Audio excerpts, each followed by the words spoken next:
Hi everybody, Timmy with the City of New Orleans Rodent Control with you guys again. And if you hadn't guessed yet, I'm coming to you from a drop ceiling right now.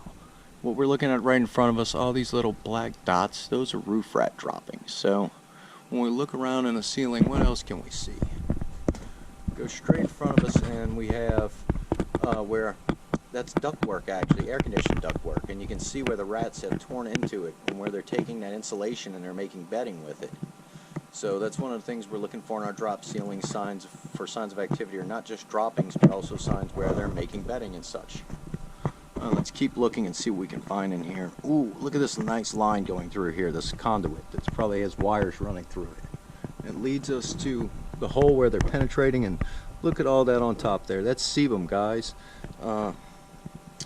That is the oil that rats exude from their bodies in large quantities.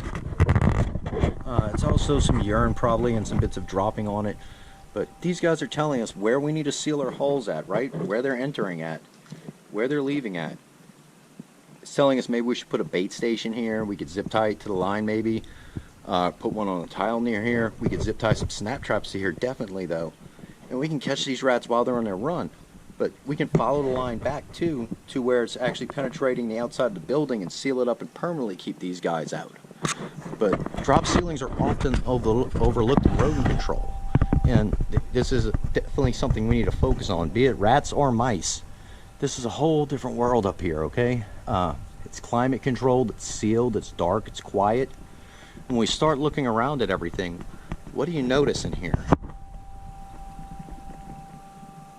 You should notice that you get lots of lines, guys, tons of lines. When it comes to rats and mice and rodents in general, we're dealing with lines and shadows, right? Well, shadows are something that are not lacking up here. Once I turn my light out, it's pitch black, so they get total darkness, which they love. Maybe a couple little pinprick lights coming through from the neon, from the fluorescent lights to light the building, but beyond that, it's very little ambient lighting. But look at all these lines. So imagine to a roof rat what this is like. It's like his home, like the jungle, and these are all vines and tree limbs for these guys to run on. But look even closer, what types of lines are they? And directly up here, this galvanized line is a water line, and then we see these insulated lines, they're water lines. So what will happen is, the rats will come and they'll pull some of the insulation to make bedding, but they'll also go through and they can realize that there's water in those pipes. So they'll chew, even though they're copper pipes, they'll chew these little pinholes in them, and sometimes it's much larger than a pinhole to get water when they're thirsty. The galvanized pipe, it's not so much they'll chew through it, which they can if they want, but it would take a lot of time and effort. But really the problem with the galvanized pipe is when the water runs through it and it's cold water and it's summertime, what happens? You get condensation on these pipes, so you get these water droplets. So rats and mice can come and get their water from licking these pipes. So they have water sources up here, and what else? I don't see any or any parts, but a lot of times up in these drop ceilings we get American cockroaches, we get silverfish and other little pests like that. Sometimes geckos and little lizards will get up here, and guess what? Rats and mice will eat those guys. If you're finding American cockroach wings and legs, you probably have a rodent issue. Probably house mice, really. A lot of times you find it with that, but roaches will gladly feast on these roaches.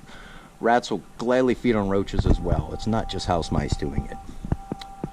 But guys, when we look around, we have our work cut out for us, and this is the thing about it. We cannot overlook these drop ceilings, because this is, a lot of times, this is where our problems start. They enter at the roof line, be it roof rats or house mice. They get up here and they have access to the entire structure once they're up in the drop ceiling. And they can pop down wherever they want and find their food and water, another source, and start spreading through buildings. So, look how high up I am in here, guys. So I'm on the very top of an 8-foot ladder and precariously perched on a shelf while I'm doing this for you guys. So it is very labor intensive work getting in drop ceilings, but it's required if you want to do your rodent control correctly. It cannot be overlooked. Let me give you guys a quick shot in case you can't figure out what a drop ceiling is. That's what I mean by a drop ceiling. So guys, that's going to be it from this part of the drop ceiling for today. I hope you enjoyed, and stay tuned because we'll be coming at you with another video soon. Thanks.